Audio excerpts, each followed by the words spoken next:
दोस्तों, मेरी आज की कहानी एक माँ के अनकंडीशनल लव को एक ट्रिब्यूट है। माँ जो किसी भी फैमिली की बैकबोन होती है। जिस घड़ी हम पैदा होते हैं, माँ अपनी ममता और प्यार की गर्माहट में हमें लपेट लेती है। वो सिर्फ केयरिंग ही नहीं होती, बल्कि शक्ति की एक स्ट्रॉन्ग पिलर के रूप में हमारे साथ हर मुश्किल में खड़ी रहती है। एक दिन एक यंग मैन ने, जो कि एकेडमिक्स में बहुत अच्छा रहा था, एक बड़ी कंपनी में मैनेजर की पोस्ट के लिए अप्लाई किया। उसने रिटन एग्जाम और उसके बाद ग्रुप इंटरव्यू क्लियर कर लिए। इसके बाद उसका फाइनल इंटरव्यू उस कंपनी के डायरेक्टर ने लेना था। वो अपने इंटरव्यू के लिए डायरेक्टर के सामने अपीयर हुआ।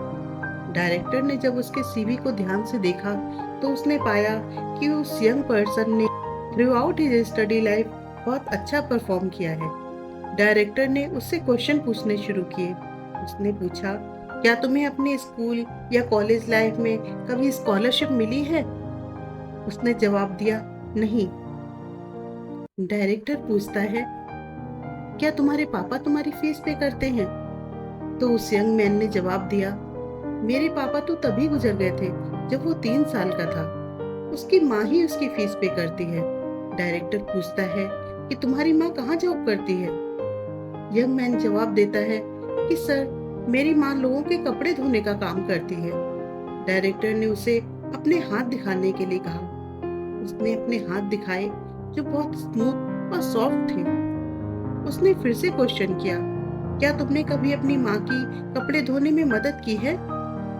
यंग मैन ने कहा, नहीं, क्योंकि माँ चाहती थी कि मैं पढ़ाई करूं और ज्यादा से ज्यादा नॉलेज हासिल करूं।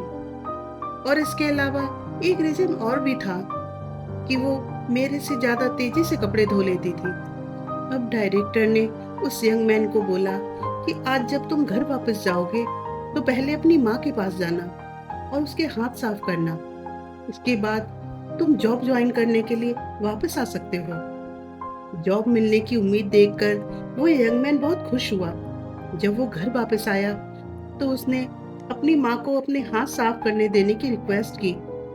उसकी बात सुनकर माँ को बड़ा आश्चर्य हुआ और उन्हीं इमोशंस के साथ उसने अपने हाथ बेटे के सामने कर दिए।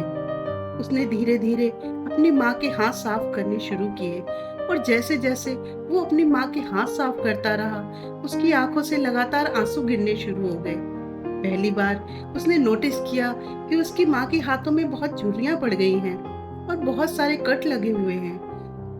और कुछ कट्स तो इतने पेनफुल थे कि जब बेटे ने उन्हें साफ किया, तो वो दर्द से कांप गई। ये पहली बार था जब उस यंग मैन ने रियलाइज किया कि उसकी माँ ने उसकी फीस भरने के लिए न जाने कितनों के कपड़े धोए हैं।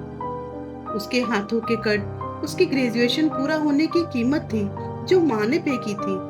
माँ के हाथ क्लीन करने के बाद उसने बाकी के बचे हुए कपड़े धोए, और उस दिन उसने अपनी माँ से बातें करते हुए लंबा टाइम बिताया। नेक्स्ट मॉर्निंग वो डायरेक्टर के ऑफिस गया। डायरेक्टर ने उसकी आंखों में आंसू देखे। उसने यंग मैन से पूछा कि तुमने कल क्या किया? तो यंग मैन ने जवाब दिया कि मैंने अपनी माँ के हाथ क्लीन किए और बाकी बचे कपड़ों को भी धोया। डायरेक्टर ने उससे पूछा कि अब तुम्हें कैसा फील हो रहा है? तो उसने जवाब दिया कि सबसे पहली बात तो ये कि अब मैं जान गया हूँ कि एप्रिसिएशन क्या होती है। बिना माँ के आज मैं यहाँ पर नहीं होता। दूसरा, अपनी माँ की हेल्प करके आज मुझे ये रियलाइज हुआ कि कोई भी काम को करना कितना मुश्किल होता है। और तीसरा, मैंने फैमिली की इम्पोर्टेंस और वैल्यू को अप्रिशिएट करना सीख लिया है। यंग मैन का जवाब सुनकर डायरेक्टर ने कहा, यही वो चीज है जो मैं अपने मैनेजर में ढूंढ रहा था। मैं एक ऐसे इंसान को जॉब देना चाहता था जो दूसरों की हेल्प को अप्रिशिएट कर सके, जो ये समझ सके कि जब कोई दूसरा किसी काम को पूरा करता है, तो उसमें उसको कितनी परेशानियों से गुजरना पड़ता है। डायरेक्टर ने उसको जॉब के लिए सेलेक्ट कर लिया,